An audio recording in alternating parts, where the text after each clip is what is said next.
Welcome. Doctor عائشہ غوث Pasha, most welcome.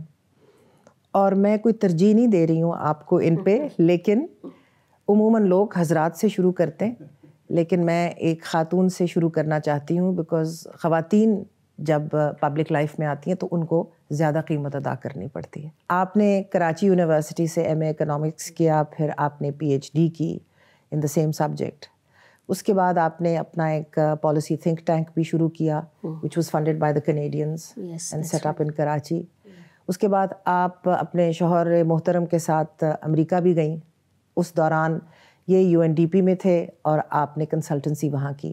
آپ کا ہمارے ساتھ تعارف اور لنک اس وقت بنا جب آپ ریزروڈ سیٹ پہ 2013 میں پنجاب اسمبلی میں آئیں, اور پھر you became finance minister in the Punjab under the chief ministership of Shahbaz Sharif sahib. Hafeez Pasha صاحب, آپ کے ساتھ تو بہت ہی پرانا تعلق ہے, اگر میرا نہیں تو میرے شوہر کا تو ہے یقیناً. تو آپ بتا سکتے ہیں وین یو میٹ؟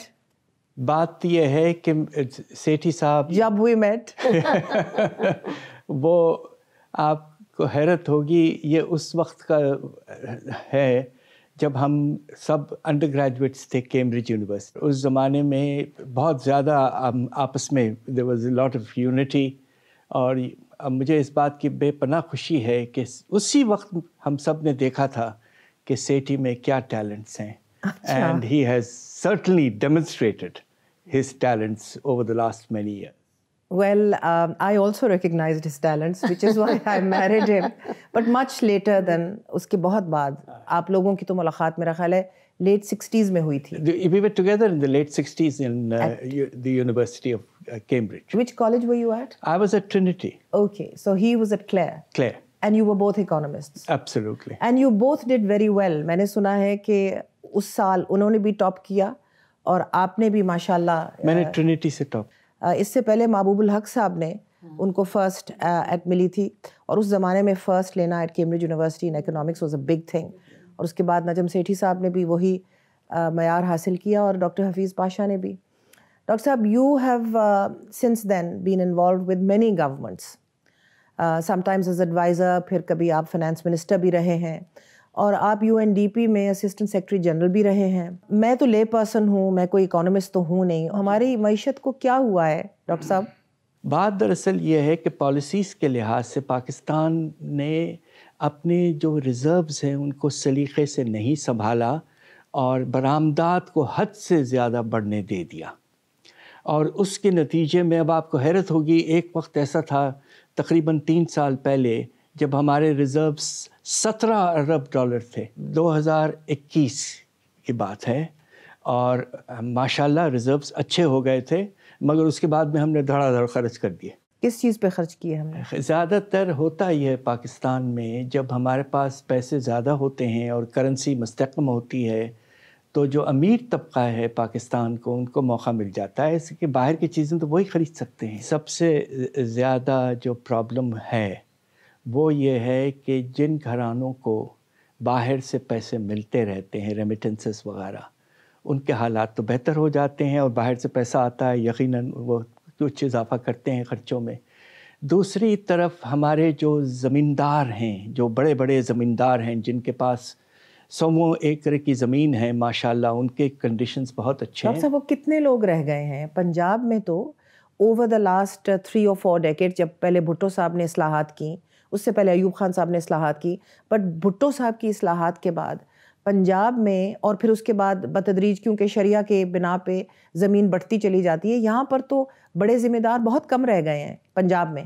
تو آپ بات کس کی کر رہے ہیں؟ پنجاب میں دیکھیے, ابھی بھی پنجاب میں جو آپ کے بڑے زمیندار ہیں تقریباً 50,000 سے زیادہ ہیں, اور ایک ایک زمیندار کے پاس اس وقت 450 سے 500 ایکڑ ایوریج زمین ہے. اور 1% ہمارے زمیندار پنجاب کے, ان کے پاس 22% زمین ہے, اور یہ پنجاب کی بات کر رہا ہوں میں. اور اس سے برا حال جو ہے وہ بلوچستان میں ہے. اور سندھ میں کچھ بہتر ہے, مگر پنجاب سے تھوڑا خراب ہے. سب سے بہتر حالات فرنٹیئر میں ہے, خیبر پختونخوا میں. تو اب ہوا یہ ہے کہ جب گاڑیوں کی سیل بڑھ جاتی ہے، جب کھانے پینے کے اشیاء کی چیزیں بڑھ جاتی ہیں، امپورٹ، اور پھر آپ جو ہیں ایگزاٹک چیزیں، ایکسپینسو چیزوں کو امپورٹ کرتے ہیں، الیکٹرانک اکوپمنٹ، موبائل فونز وغیرہ، اس میں اضافہ جب ہوتا ہے تو اس سے آپ کا جو برآمدات کا بل ہے وہ بڑھ جاتا ہے۔ وہ چیزیں ہم خود کیوں نہیں بنا پائے 70-75 سال میں؟ باقی ممالک میں بھی خرچے ہوتے ہیں، لیکن وہ خود اپنی گاڑیاں بناتے ہیں، وہ خود اپنے موبائل فونز بناتے ہیں۔ یہ آپ کا بڑا اچھا سوال ہے۔ ہم نے کوشش بھی کی تھی، میں ایک زمانے میں وزیر تھا تو انجینئرنگ بورڈ جو تھا وہ میرے انڈر تھا، تو اس وقت میں نے یہ سوچا کہ ہم کوشش کریں گے کہ ان کو گاڑیوں کو پاکستان میں بنانے کی کوشش کریں گے۔ تو میں نے ایک بڑا مناسب سا قدم لیا تھا کہ جو ہم امپورٹ کی ڈیوٹی لیتے ہیں بنی ہوئی گاڑیوں پر، اس کو بہت کر دیا تھا، اور جو پارٹس کے طور پہ آتے ہیں لاک ڈاؤن، اس کی ڈیوٹی بہت کم کر دی تھی۔ اب سزوکی وغیرہ اس طرح کی گاڑیوں کی اسمبلیاں ہو رہی ہیں، مگر پاکستان کو اور کرنا ہے، اور ویلیو ایڈڈ کرنا ہے۔ ہم کیوں نہیں اس عالمی دھارے میں شامل ہو سکے جہاں پر جیسے ہندوستان ہے کہ ہم بنیادی ترقی کرتے اور ہمیں امپورٹس وغیرہ پہ اتنی ریلائنس نہ ہوتی؟ خود کفیل کیوں نہیں ہیں ہم اس وقت پاکستان میں 24ویں IMF پروگرام پہ ہیں۔ IMF پروگرام میں ملک کب جاتے ہیں؟ اس وقت جاتے ہیں جب ان کی انٹرنیشنل انفلوز جو ہیں، یعنی جو درآمد ہو رہی ہے، جو پیسے مل رہے ہیں ان کو ڈالرز میں، وہ کم ہیں، اور جو ان کے اخراجات ہیں ڈالرز میں وہ زیادہ ہیں، تو ان کے پاس ڈالرز نہیں ہیں۔ اب روپے تو ہمارے پاس عادت ہے، ہم جاتے ہو جا کے اسٹیٹ بینک سے کہتے ہو روپے بنا دو، جب ہمارے پاس بجٹ ڈیفیسٹ زیادہ ہوتا ہے مزید چھاپ دو ہم، بٹ ہم ڈالر چھاپ نہیں سکتے، تو ہمیں کیا کرنا پڑتا؟ چھاپ سکتے تو چھاپ لیتے، کر لیتے، یقیناً، لیکن کیونکہ ہم ایسا کر نہیں سکتے تو ہم IMF کے پاس جاتے۔ اب آپ سوچئے ذرا، جب سسٹمیٹکلی 24واں پروگرام اب چل رہا ہے تو ہم ایز اے نیشن کیسے آگے بڑھ لیں؟ ہم اپنے اخراجات قطعی طور پہ سوچ سمجھ کے نہیں کم کر رہے۔ گھر کا خرچہ نہیں چلتا ڈاکٹر صاحبہ اگر آمدن سے زیادہ اخراجات ہوں۔ ہاں، تو کب تک آپ کو کیا کرنا پڑتا ہے؟ آپ کو بورو کرنا پڑتا ہے۔ اس وقت آپ کی بوروئنگ جو ہے وہ آپ کی تقریباً 76% of your income, G D P آپ کی تو ڈیٹ پہ ہے۔ اور میں آپ کو اور کچھ ایک چھوٹی سی اور بات بتاؤں، اس وقت جو ہم اپنا ریونیو ریز کرتے ہیں، یعنی جو ہم ٹیکسز سے، چاہے فیڈرل گورنمنٹ ہو، پروونشل گورنمنٹس ہو، جتنا بھی ہم ریسیٹس کرتے ہیں، اس سے ہم لگ بھگ صرف اپنے قرضہ جات واپس کر پاتے ہیں، جو اس پہ ڈیٹس انٹرسٹ پیمنٹ ہوتی ہے۔ قرضہ جات کا سود واپس کر پاتے ہیں، اور قرضہ جات تو نہیں واپس کرتے ہم سود پیمنٹ اور تھوڑا سا جو ری پیمنٹ کا کمپوننٹ ہے وہ کر پاتے ہیں۔ باقی سب کا سب جو ہے وہ جاتے ہیں اور بورو کرتے ہیں، گورنمنٹ میں سیلری دیتے ہیں، جو اخراجات کرنے ہوتے ہیں وہ اخراجات کرتے ہیں۔ لگ بھگ ہم وہ ملک ہیں جو قرضے پہ جی رہے، اور یہ ایک دن ایک حکومت کی غلطی نہیں ہے۔